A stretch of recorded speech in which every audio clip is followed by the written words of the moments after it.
మహబూబ్ నగర్ జాతీయ రహదారిపై ఘోర రోడ్డు ప్రమాదం జరిగింది. మహబూబ్ నగర్ జిల్లా బాలానగర్ 44వ జాతీయ రహదారిపై ఆటో బైక్ను డీసీఎం ఢీకొట్టింది.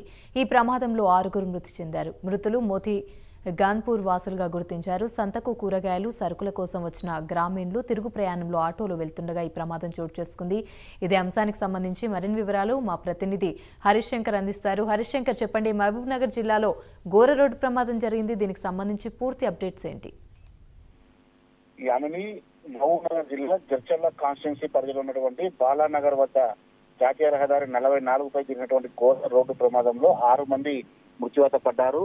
ఈ రోజు సాయంత్రం శుక్రవారం కావడంతో సాయంత్రం రోజు వారాంతరపు సంతా కొనసాగుతున్నది. అయితే ఈ నేపథ్యంలో దీనికి సంబంధించినటువంటి బాలానగర్ మండలం సంబంధించిన కొంతమంది గ్రామస్తులు ఏదైతే కూరగాయలు కొనడానికి వీళ్ళ పనుల నిమిత్తం వాళ్ళంతా అక్కడ చేరుకోవడం జరిగింది. అయితే హైదరాబాద్ నుండి జడ్చర్ల వైపు వెళ్తున్నటువంటి డీసీఎం వాహనం వేగంగా వచ్చి అక్కడ ఉన్నటువంటి పబ్లిక్ పై ఒక్కసారి ఢీకొనడంతో అక్కడే ఉన్నటువంటి ఆటోలో ఉన్నటువంటి కొంతమందికి మరియు 2 వీలర్ మీద ఉన్నటువంటి ఒక ఇద్దరికి కూడా తీవ్ర గాయాలైనటువంటి పరిస్థితి ఉంది. అయితే అక్కడికక్కడే స్పాట్ లోనే 6 మంది మృత్యువాత పడ్డారు. అయితే అందులో ఆ మృత్యువాత పడిన నేపథ్యంలోనే మరో ఇద్దరికి తీవ్ర గాయాలైనటువంటి పరిస్థితి ఉంది. అయితే మొత్తంగా ఉమ్మడి పాలమూరు జిల్లాలో ఉన్నటువంటి జాతీయ రహదారి 44పై నిత్యం ఎక్కడో ఒక దగ్గర ప్రమాద ఘటనలు చేసుకుంటున్న పరిస్థితి ఉంది. అయితే ఈ రోజు జరిగినటువంటి ఆ రోడ్డు ప్రమాదంలో దాదాపు 6 మంది మృత్యువాత పడ్డారు. మరో ఇద్దరికి సీరియస్ గా ఉండడంతో వాళ్ళందరినీ కూడా భవన ప్రభుత్వం ఆస్పత్రించారు. ఇప్పటికే స్థానిక ఎమ్మెల్యేలు స్పందించి వాళ్ళందరూ మెరుగైన చికిత్స అందించాలని కూడా హైదరాబాద్ తరలించినట్టు కూడా సమాచారం అందుతున్న పరిస్థితి ఉంది. అయితే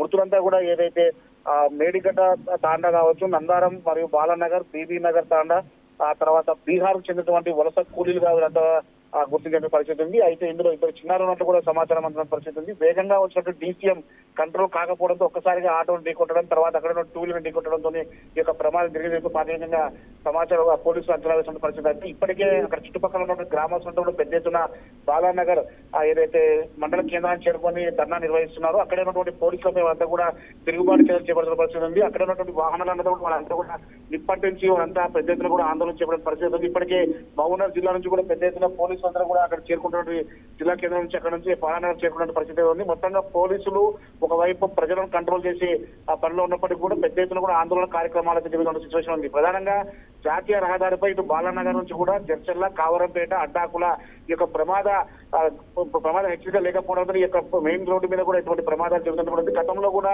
ఈ నేషనల్ హైవే పైన కూడా పెద్ద ఎత్తున ప్రమాదాలు చోటు చేసుకున్నప్పుడు కూడా ఎక్కడి నుంచి కూడా ప్రభుత్వం నుంచి కూడా ఎటువంటి ప్రమాద హెచ్చరిక బోర్డు కావచ్చు, ఇటు ఆర్ఎన్బి డిపార్ట్మెంట్ నుంచి కూడా ప్రమాద హెచ్చరికలు స్పీడ్ బ్రేకర్ ఏర్పాటు చేయకపోవడం వల్ల, ఫ్లైఓవర్లు ఏర్పాటు చేయడం వల్ల ఈ యొక్క ప్రమాదాలు జరిగినట్టు కూడా ప్రాథమికంగా అంచనా వేసుకోవడం. ప్రజలు ఎన్నిసార్లు ప్రభుత్వానికి విన్నవించినప్పుడు ఇటువంటి ఘటనలు అయితే జరుగుతూనే ఉన్నటువంటి పరిస్థితి ఉంది. మొత్తంగా ఈ రోజు జరిగినటువంటి ఘటన ఒక్కసారిగా 6 మంది మృత్యువాత పడడంతో అక్కడ ఉన్నటువంటి గ్రామాల ప్రజలంతా కూడా కన్నీరు మురిగినటువంటి పరిస్థితి ఉంది. Yamini. Right, thank you Harish Shankar.